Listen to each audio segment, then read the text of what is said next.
Assalamualaikum warahmatullahi wabarakatuh. Ya, sebelumnya dipimpin doa terlebih dahulu. Berdoa dimulai. Berdoa selesai. Ya, sebelumnya Bapak akan presensi anak-anak sini. Apakah ada yang tidak hadir? Hadir semua, Pak. Oke, siap. Ya, masih semangat semua kan pagi hari ini? Semangat, Pak. Oke, alhamdulillah. Ya, sebelumnya anak-anak, Bapak akan memulai pelajaran di sini. Bapak akan memberikan sedikit motivasi belajar untuk memulai pelajaran pagi hari ini. Nah, kata-katanya mutiara, tapi dalam berbahasa Inggris. Apa itu, Pak? You are never too old to learn. Ada yang tahu artinya? Oh, tahu, Pak. Tahu. Apa coba? Artinya tidak ada kata untuk tua belajar. Oke, benar sekali. Jadi, sampai kapanpun kalian tetap bisa meraih ilmu sampai tua, sampai kalian mati. Oke, seperti itu saja kata-kata mutiara untuk memotivasi kalian dalam pembelajaran pagi hari ini. Masih semangat kan? Semangat, Pak. Jelas. Oke, bagus. Masuk ke materi ya. Coba buka buku halaman 31. Sudah semua? Ya, Pak. Oke, siap. Ya, Bapak akan menjelaskan materi dampak seks yang kita pelajari untuk hari ini. Ya, sebelumnya ada yang tahu seks bebas dalam remaja? Atau ada yang bisa menjelaskan? Baru pernah dengar aja sih, Pak. Oh, oke. Ya, Bapak akan menjelaskan. Jadi seperti ini, hubungan seks yang dilakukan para nikah. Hubungan seks adalah hubungan seks yang dilakukan oleh para nikah atau para material seks yang menyebabkan seks bebas, yang artinya seks bebas yang dari rasa tanggung jawab tersebut. Dengan kata lain lebih jelas bahwa seks bebas itu dilakukan dengan segala kenikmatan dan keindahan seks itu sendiri tanpa dibebani oleh omong kosong tentang cinta, tanggung jawab, tanpa intik-intik yang digunakan oleh rekan kita untuk mengikat kita. Oke, paham? Paham, Pak. Paham. Oke. Mungkin ada yang lebih bisa menjelaskan lagi atau cukup paham dari sini? Lanjut, Pak. Oke, siap. Kembali ya ke bahaya dampak seks nih untuk kalian semua. Ada berapa poin, Pak? Bapak di sini hanya menjelaskan 3 poin. Oh, iya. Yang pertama, menciptakan kenangan buruk. Nih, ini sangat fatal bagi kalian yang melakukan dampak seks bebas nih. Apabila seorang melakukan seks bebas, maka secara moral akan dihantui rasa bersalah dan beban mental yang sangat berat sampai kalian tua pun. Nah, seperti itu. Coba diperhatikan ya ini ya. Yang kedua, mengakibatkan kehamilan. Hubungan seks yang biasa bisa mengakibatkan kehamilan jika dilakukan pada masa subur tuh kalian tuh yang sekarang yang masa peralihan, hati-hati ya. Yang ketiga, penyebaran penyakit. Penyakit menular yang bisa disebabkan oleh hubungan seks yaitu penyakit HIV. Hati-hati ya, penyakit HIV itu penyakit yang menular yang biasanya Bapak tahu itu berada di organ kelamin antara perempuan dan laki-laki. Nah, itu. Yang lanjut ke materi berikutnya yaitu menghindari atau mencegah. Ada 4 poin. Yang pertama, batasi waktu untuk keluar rumah. Nah, itu buat teman-teman yang suka keluyuran malam-malam, itu para pemuda yang cowok. Nah, itu hati-hati. Yang kedua, hindari lingkungan yang buruk. Buat kalian, hiduplah bergaul dengan sosial yang baik-baik. Rajin bersolat, melakukan ibadah, melakukan hal-hal yang baik. Seperti itu. Yang ketiga, tanamkan diri anak hal yang positif di masa depannya. Nah, buat kalian tuh calon bapak-bapak dan ibu-ibu, tanamkan pada anak-anak Anda pada usia seperti Anda itu hal yang positif untuk melanjutkan ke masa depannya. Seperti itu. Yang keempat, edukasi tentang dampak pacaran tuh kalian yang masih pacaran atau masa-masa pacaran. Nah, intinya seperti itu. Edukasi tentang pendidikan pacaran tuh bahaya pacaran itu belum masa-masanya pacaran kalian gitu. Tidak usah pacaran, buat apa sih pacaran, langsung nikah aja gitu. Lebih sah nanti. Terus oke, di sini sampai sini ada yang ditanyakan?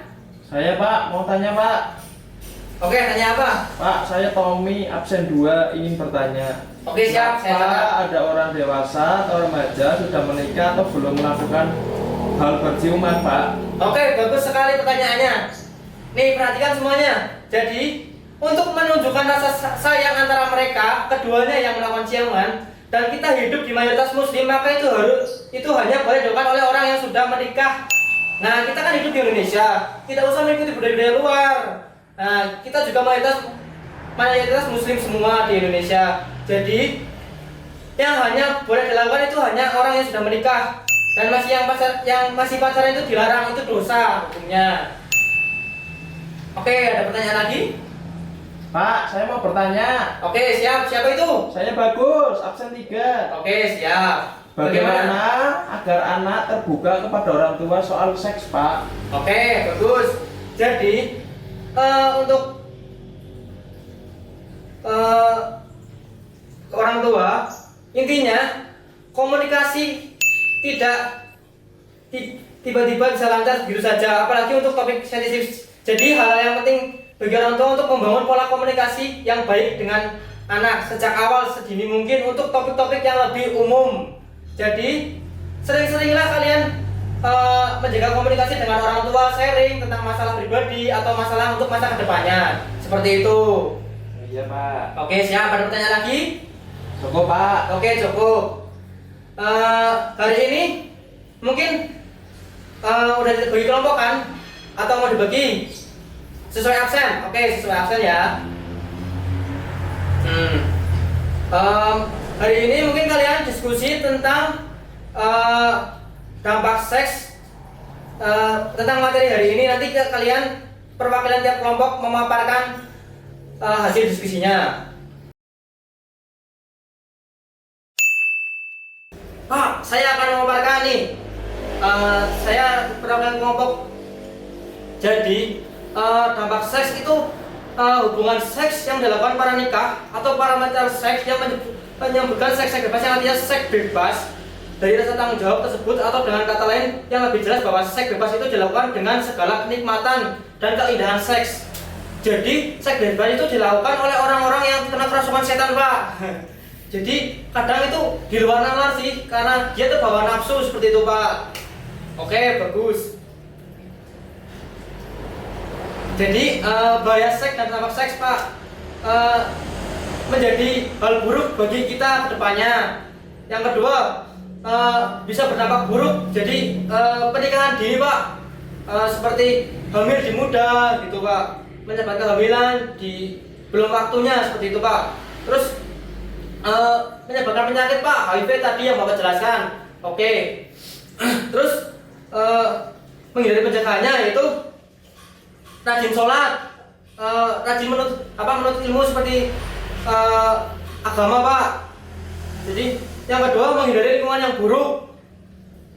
Yang ketiga, tanamkan pada diri anak hal yang positif di masa depannya, Pak. Jadi nanti saya sebagai orang tua nanti menanamkan kepada anaknya itu hal-hal yang bagus-bagus seperti Bapak tadi bilang, Pak. Terus meluruskan anak agar lebih hidup yang lebih baik, Pak, hidup yang sehat. Mungkin bisa nanti anak saya contohnya dimasukkan ke dalam sering berolahraga, contohnya PB gitu, Pak, bulu tangkis gitu, rajin olahraga gitu, Pak. Mungkin itu saja yang dapat saya sampaikan dari kelompok kami. Kurang lebihnya saya minta maaf. Wassalamualaikum warahmatullahi wabarakatuh. Waalaikumsalam. Bagus. Ya, bagus sekali dari setiap kelompoknya. Ada berbagai macam jenis pengertian dari setiap kelompok. Bagus sekali, Bapak aplaus. Nah, di sini Bapak dapat menyimpulkan dari setiap kelompoknya tadi yang maju ke depan. Jadi kesimpulannya itu berdasarkan hasil pembelajaran pendidikan saya itu penting, maka dari itu harus dipahami oleh semua orang, termasuk kalian yang masih dalam proses pertumbuhan. Nah, pada usia remaja keingintahuan terhadap seks begitu besar, seperti kalian tuh. Apalagi jika teman-temannya mengatakan bahwa terasa nikmat tuh kasihnya. Ditambah lagi adanya informasi yang tidak terbatas masuknya. Maka rasa penasaran tersebut semakin mendorong mereka untuk lebih jauh tanpa mempertimbangkan resiko. Tuh dampak buruknya juga. Karena itu pendidikan seks dianggap penting bagi para informan baik orang tua maupun informan remaja untuk memberikan pengertian bagaimana seks dipandang oleh agama, apa risiko yang terjadi jika melakukan kegiatan seks pada remaja tanpa persiapan mental, dan bagaimana bersikap sesuai dengan nilai-nilai dalam masyarakat. Jadi buat kalian yang sudah mempelajari memahami seks ini, nantinya akan diterapkan oleh kehidupan kalian di masa yang akan datang. Oke, untuk hari ini cukup menarik kan? Cukup menarik dan kalian cukup semangat. Maka untuk kedepannya, entah itu pembelajaran yang harus tetap semangat. Untuk pembelajaran kedepannya, kalian harus tetap semangat. Oke, siap? Nah, oke, untuk hari ini mungkin itu saja yang dapat Bapak saya sampaikan. Mungkin ada pertanyaan? Enggak, Pak. Oke, siap. Dan sekian pembelajaran hari ini dari Bapak kelas ini. Bila ada kesalahan dalam tutur kata, Bapak minta maaf. Sampai ketemu di pertemuan berikutnya. Selamat pagi, tetap semangat. Semangat. Wassalamualaikum warahmatullahi wabarakatuh.